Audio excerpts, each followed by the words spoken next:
There is a version of Roman history you were taught in school. Emperors and senators, roads and aqueducts. The greatest empire the world had ever seen. That version is not wrong. It is just incomplete. Because underneath the marble and the monuments, Rome was running on systems so brutal, so calculated, and so deliberately hidden that even its own historians struggled to write them down. This is the Roman Empire's iceberg. We start at the surface, stories you may have heard, but probably not like this.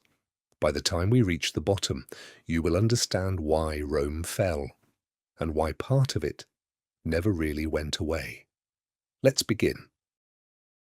Most people picture a gladiator as a slave dragged into an arena against his will. The reality is stranger than that. Many gladiators were volunteers, paid professionals who signed contracts, trained in state-funded schools, and received medical care that most Roman citizens could never afford. They had fan clubs. Women left their husbands for them. Graffiti found on the walls of Pompeii reads, "Celadus the Thracian makes the girls sigh." His name was carved next to declarations of love. They were the closest thing Rome had to modern celebrities. But the merchandise went further than most people realize. Gladiator blood was collected after fights and sold at premium prices as a cure for epilepsy. Roman physicians recommended drinking it fresh. The crowd sometimes rushed the arena floor to get closer to the source. Their sweat was scraped from their skin using a tool called a strigil and bottled. Roman women paid significant sums for it as a beauty treatment and aphrodisiac. The men themselves were aware of their value. Some negotiated their contracts carefully. A few bought their freedom and retired wealthy. The ones who weren't volunteers had no such options.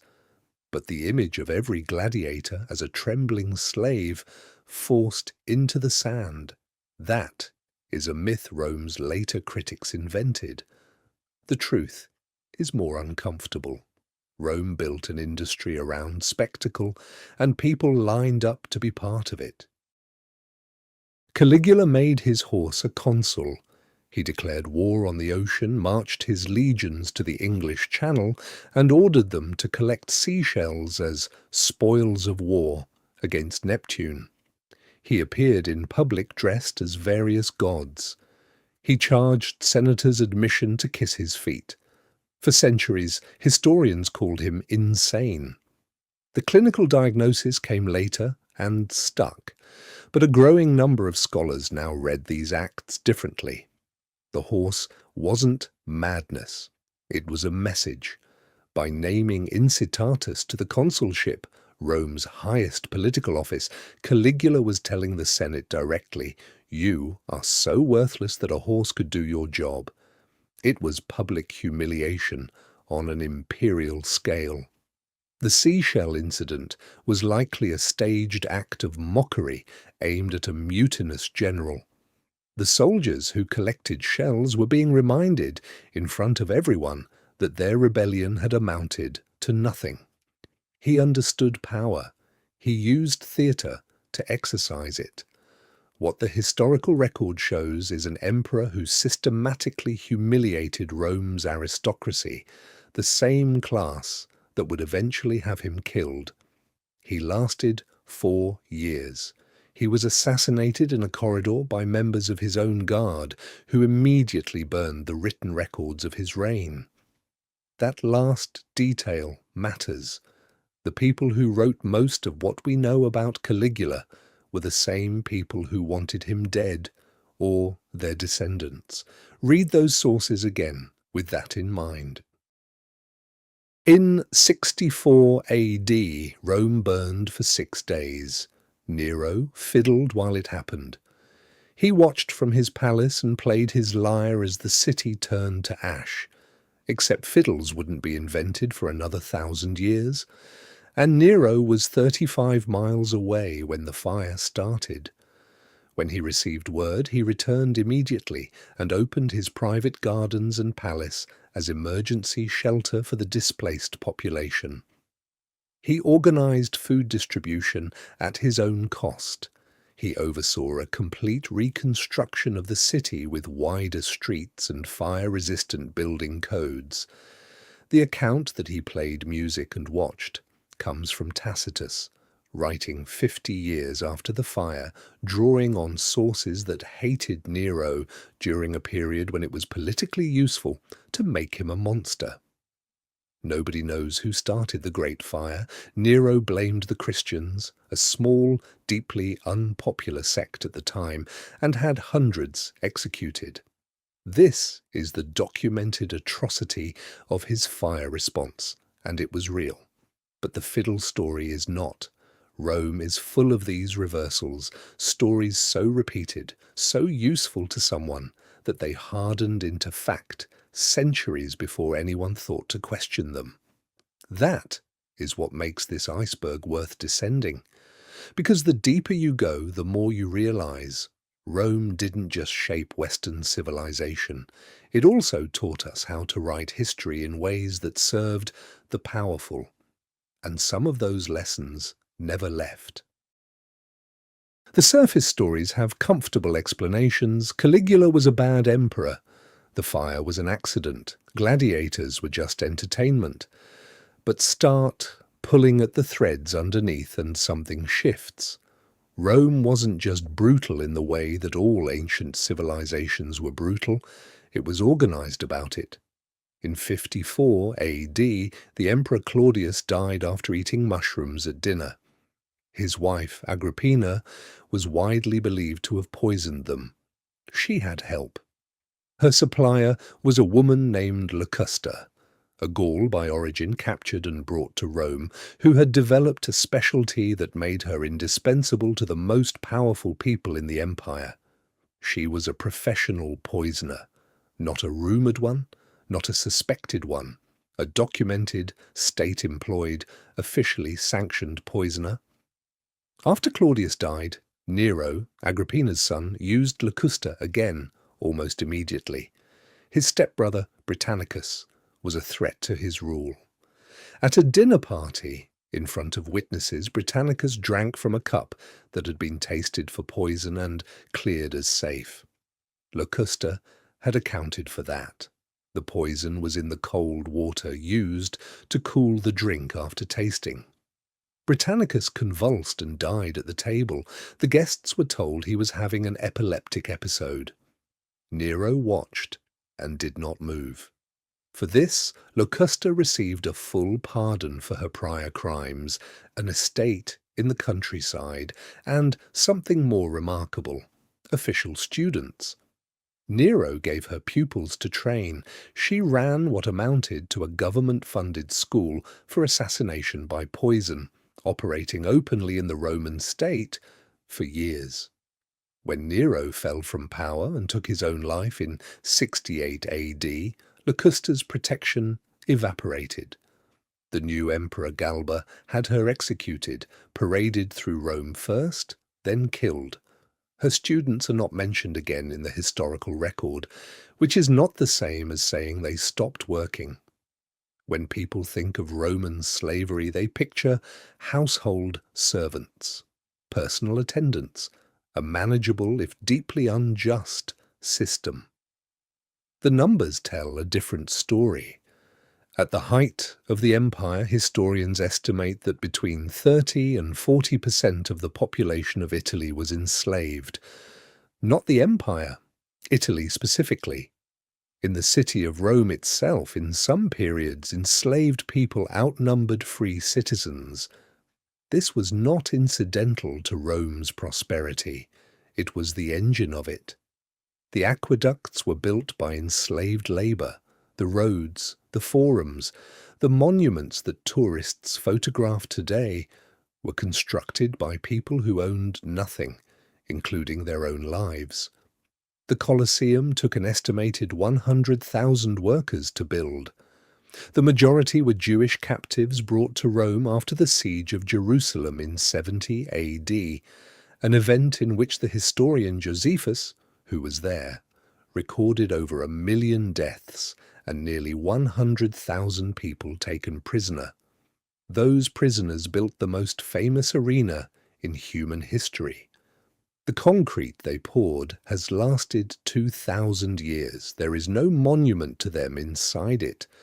Rome's economy was so dependent on enslaved labor that when slave rebellions threatened the system, Spartacus being the most famous, the response was not reform. It was 6,000 crucifixions along the Appian Way, a 120-mile stretch of road lined with dying men left there for months as a message to anyone else considering the same idea. Rome built its civilization on a foundation it could never publicly acknowledge, and it never did. Galen of Pergamon was the most influential physician in the ancient world. His understanding of anatomy shaped medical practice for 1,500 years after his death. He got much of it from watching men get wounded in an arena. Galen served as physician to gladiators for several years before becoming personal doctor to Emperor Marcus Aurelius. He later described the gladiatorial arena as a living laboratory, wounds he could examine in real time that no cadaver could replicate. A cut to the abdomen revealed the workings of the digestive system. A deep shoulder wound showed him the mechanics of the rotator cuff. A man with a chest injury that kept him breathing long enough for Galen to observe taught him more about the lungs than any dissection allowed by Roman law. He treated these men. He also studied them with a clinical detachment that his own writings make clear. He was proud of the knowledge he gained. The gladiators were not asked whether they consented to being research subjects. The concept did not exist. What Galen learned became the foundation of Western medicine. His texts were used in European medical schools until the 17th century. Some of his observations remain accurate today. The line between healer and observer was not one Galen appears to have struggled with. He was a product of Rome, and Rome had a very clear view of which lives produced knowledge and which lives were the knowledge. What you've just heard is still the history that gets written down. Locusta appears in Tacitus. The slave numbers are in census records. Galen wrote about his own methods in detail. These are things Rome documented because it wasn't ashamed of them. What comes next is different. These are the stories Rome preferred to leave in the margins. Most people who study Rome stop here. The textbooks go this deep and no further. What follows is the history that didn't make it into the curriculum. Not because it isn't documented, but because once you know it, the version you were taught starts to look like a very deliberate edit. On the 28th of March, 193 AD, the Roman Empire was put up for sale, not metaphorically, at auction, with bidders to the highest offer. It started 2 days earlier when the Praetorian Guard, the elite soldiers tasked with protecting the emperor, murdered Pertinax in his own palace. Pertinax had been emperor for 87 days. He made the mistake of trying to reform the guard's pay structure and restore discipline to an institution that had grown used to doing whatever it wanted. They killed him in the afternoon. By evening, they had a new plan. They announced that the throne was available, and that they would give it to whoever promised them the most money per soldier. 2 men entered the bidding. Sulpicianus, the city prefect, offered 20,000 sesterces per guard. Then Didius Julianus arrived at the gates of the Praetorian camp. He had no military background, no political mandate, no popular support. He had money. He shouted his opening bid over the wall. The guards shouted back Sulpicianus's counter.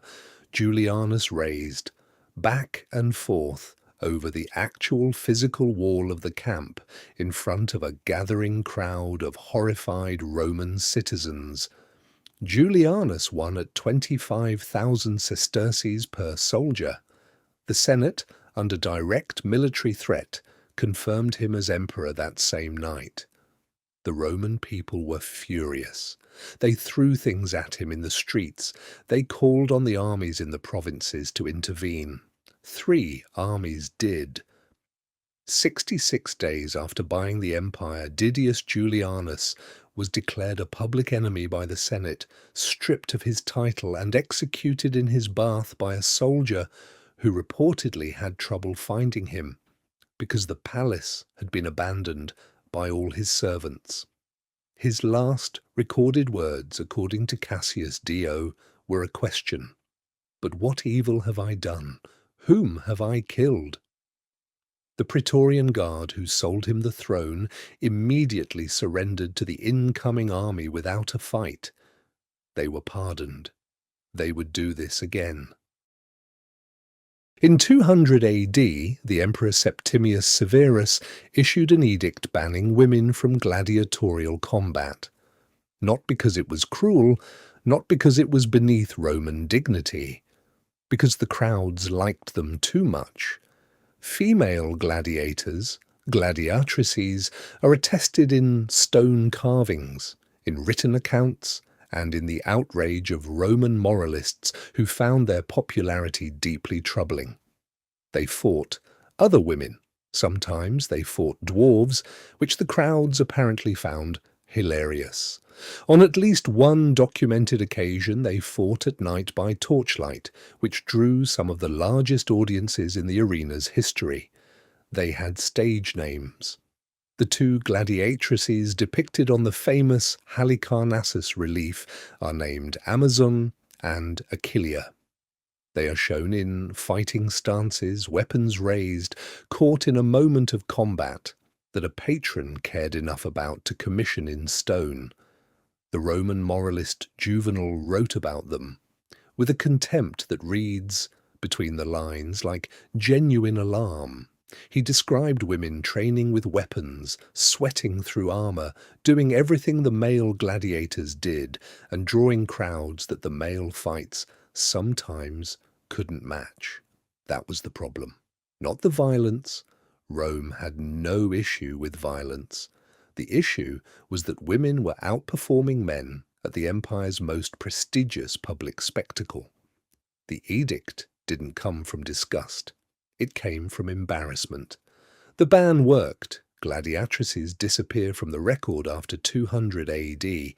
What doesn't disappear is the stone relief in Halicarnassus, which survived because it was buried and was only rediscovered in the 19th century. Amazon and Achillea are still there, still fighting. The Vestal Virgins were the most sacred women in Rome. They tended the eternal flame in the Temple of Vesta.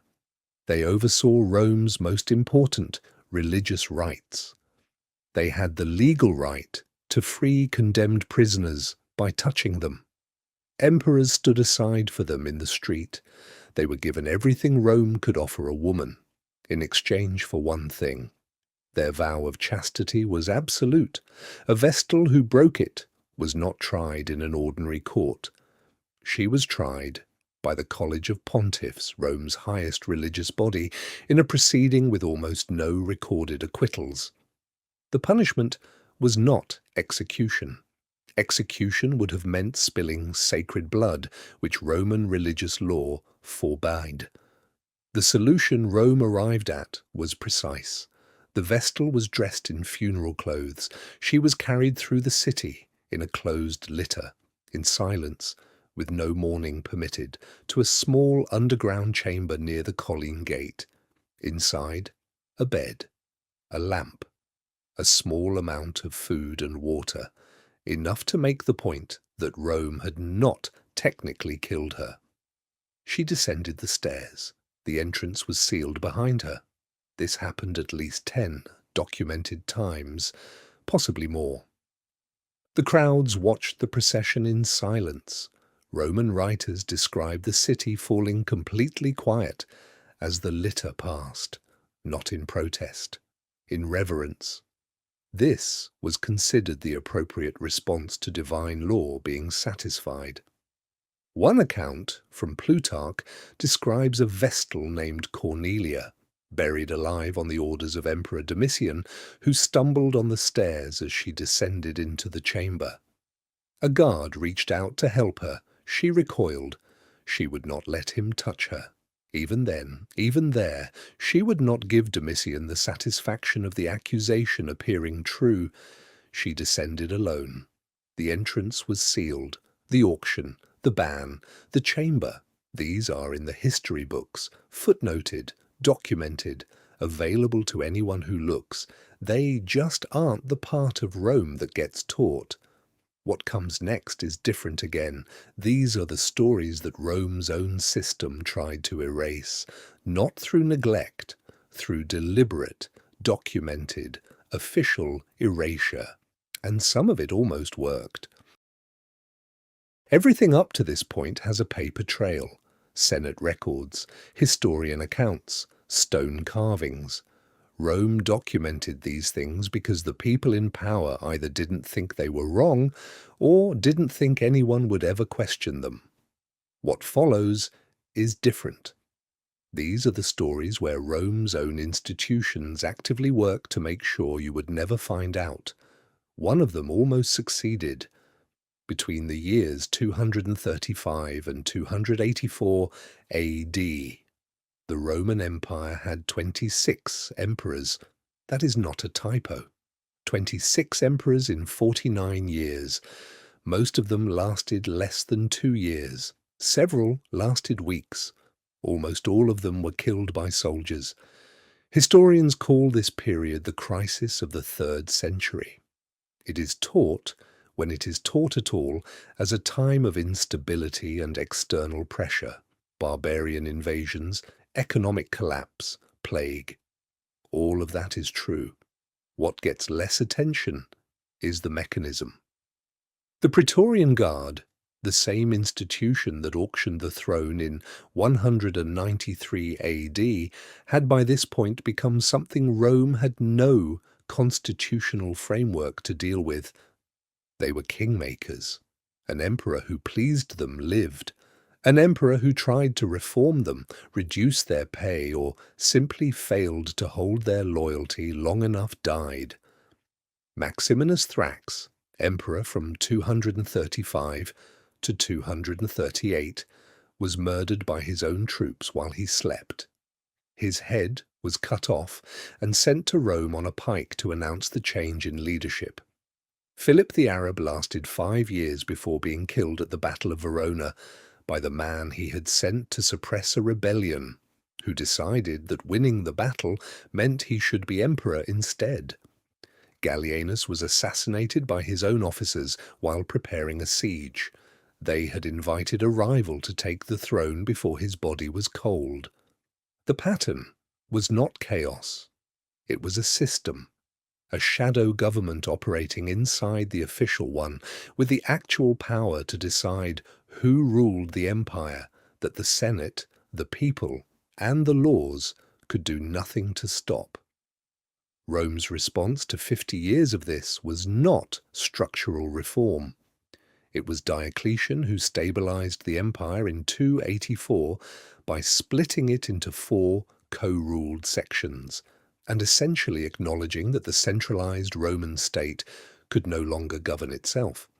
The empire never fully reunified. The western half collapsed in 476 AD. The crisis of the 3rd century is not the only reason Rome fell, but it is the one Rome built from the inside. In 212 AD, the Emperor Caracalla summoned his brother Geta to their mother's chambers for a reconciliation meeting. Geta came. Caracalla had soldiers waiting. Geta was stabbed to death in his mother's arms. She held him as he bled out. She was not permitted to grieve publicly. She was not permitted to grieve at all. What happened next was not personal. It was administrative. Caracalla issued a decree of damnatio memoriae, condemnation of memory, against his brother. This was not a metaphor. It was a bureaucratic process with specific steps. Every statue of Geta in the empire was defaced or destroyed. His face was chiseled off group portraits, leaving blank spaces where he had stood. His name was removed from official inscriptions, from legal documents, from coins. Any text that mentioned him was revised or destroyed. The arch of Septimius Severus, built to honour their father, had an inscription that named both sons. The original text is still partially visible in the stone today. You can see where Geta's name was carved out and replaced. Then Caracalla went further. Anyone who publicly mourned Geta was killed. This included soldiers who had served under him, senators who had been his allies, people who simply said his name in the wrong context.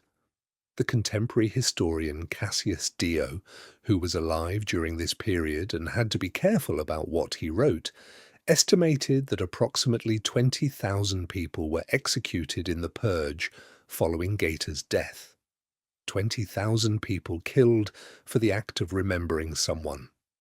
Damnatio memoriae was not unique to Caracalla. It was used throughout Roman history against disgraced emperors and enemies of the state. But what makes Geta's case instructive is how visible the failure is. The blank spaces on monuments, the coins that were restruck but not quite perfectly, the histories that were edited but not edited well enough. Rome tried to remove a person from the record so completely that it would be as if he had never existed. And in the gaps, in the chiseled-out names, the defaced statues, the overcorrected coins, he is somehow more present than if they had left him alone. The guard that ruled from the shadows, the brother erased from history. These are the things Rome did to itself. What's at the bottom of this iceberg is different. This is what Rome did to everyone else. And unlike the stories above, unlike Locusta and the auction and the buried vestals, this one didn't stay in the footnotes because Rome was ashamed of it. It stayed in the footnotes because the people who could have written it down were not the ones holding the pen. We're almost at the bottom. Every story before this one was written by Rome. Senators, historians, emperors dictating to scribes. The gladiators didn't write accounts of the arena, the enslaved didn't document the Appian Way, the Vestals left no journals. We know what Rome chose to tell us. What follows is the one place where Rome told on itself. Not accidentally, not in the margins, in first-person accounts written by the men responsible, in the tone of people describing something they were proud of. That is what makes it the hardest to read. In 146 BC, the city of Carthage ceased to exist. Not fell, not surrendered, ceased to exist. Carthage had been Rome's greatest rival for over a century, 3 Punic wars. Hannibal crossing the Alps with war elephants, decades of conflict that cost hundreds of thousands of lives on both sides. By the Third Punic War, Carthage was not a military threat. It had been stripped of its navy, its army, its ability to make war without Roman permission. It was, functionally, a subject city. Rome destroyed it anyway. The siege lasted 3 years. When the walls finally broke, Roman soldiers fought street by street, house by house, floor by floor. The historian Appian describes soldiers cutting down everyone they encountered, men, women, the elderly, children, because there was no order to take prisoners and no mechanism to distinguish combatants from civilians once the fighting moved indoors. The city burned for 17 days. 50,000 survivors were sold into slavery. The rubble was razed. Later, Roman sources, possibly embellished, describe the ground being salted, a symbolic act of permanent desecration, ensuring that nothing would grow and nothing would be rebuilt. Whether the salt is literal or metaphorical, the result is the same. A city of several 100,000 people was methodically and completely destroyed because Rome decided it should not exist. The Senate had debated this beforehand. It was a policy decision. The Latin phrase that ended those debates was spoken repeatedly by the Senator Cato the Elder in the years leading up to the war. Carthago, delenda, West. Carthage must be destroyed, not defeated, not subdued, destroyed. That is what happened to an enemy with walls and armies and the ability to fight back. What happened to those who couldn't is in the historical record too. Julius Caesar spent 10 years in Gaul. He wrote about it himself. The Commentarii de Bello Gallico, the Gallic Wars, is one of the most widely read texts in Latin history. It has been a standard part of Western education for centuries. Students translate it in high school Latin classes. It is also a first-person account of one of the largest documented episodes of mass killing in the ancient world. Caesar wrote it in the third person. Caesar did this, Caesar ordered that, which gives it a strange clinical distance. He was not hiding what he was doing. He was narrating it the way a general narrates a campaign, because in Rome, that is what it was. The numbers in his own text are staggering. In a single engagement against the Helvetii in 58 BC, Caesar records engaging a force he estimated at 368,000 people, including families who had joined the migration. He describes the battle and its aftermath matter-of-factly. Those who survived were sent back to their lands or absorbed as client peoples. At Uxellodunum in 51 BC, Caesar ordered that every captured defender have their hands cut off, all of them, publicly, and then be released to travel through the surrounding countryside as a demonstration of what resistance meant. He records this without apology. It was, in his telling, an act of clemency. He had not killed them. The modern historian Adrian Goldsworthy, drawing on Caesar's own figures alongside other ancient sources, estimates that the 10-year Gallic campaign resulted in approximately 1 million dead and another million enslaved, from a pre-war Gallic population that may have been 4 to 5 million people. 1 million dead, 1 million enslaved, written down by the man responsible, who was celebrated for it, who was given a triumph in Rome, a parade through the city in his honor, while the people he had conquered were displayed in chains behind his chariot, who was then made dictator, who was then killed, not for Gaul, but because his fellow Romans feared he had too much power over them. Gaul is not an anomaly in the Roman record, the siege of Jerusalem in 70 AD. The campaigns in Britain under Agricola, documented by his son-in-law Tacitus, who put into Agricola's enemy's mouth a speech that has become one of the most quoted indictments of empire ever written. They make a desert, and they call it peace. Tacitus wrote that, a Roman.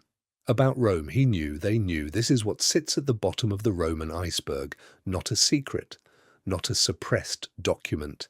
A first-person account in a text that has been continuously in print for 2,000 years, assigned to school children across the Western world, translated into hundreds of languages, studied in universities on every continent. We have always had access to it. We just taught the Latin and not the arithmetic. 1 million people, written down by the man who did it, who called it a victory. The Roman Empire lasted, in various forms, for over 1,000 years. It built roads that are still used, laws that still echo in Western legal codes, architecture that is still standing. It also built its entire civilization on a system of violence so normalized, so documented, and so deliberately framed as virtue that generations of scholars studied it without questioning the frame. That is the iceberg. Not that Rome was uniquely evil among ancient civilizations, but that we inherited not just Rome's roads and laws and architecture. We inherited its way of writing history, and the people who wrote that history decided, a very long time ago, which million people were worth counting.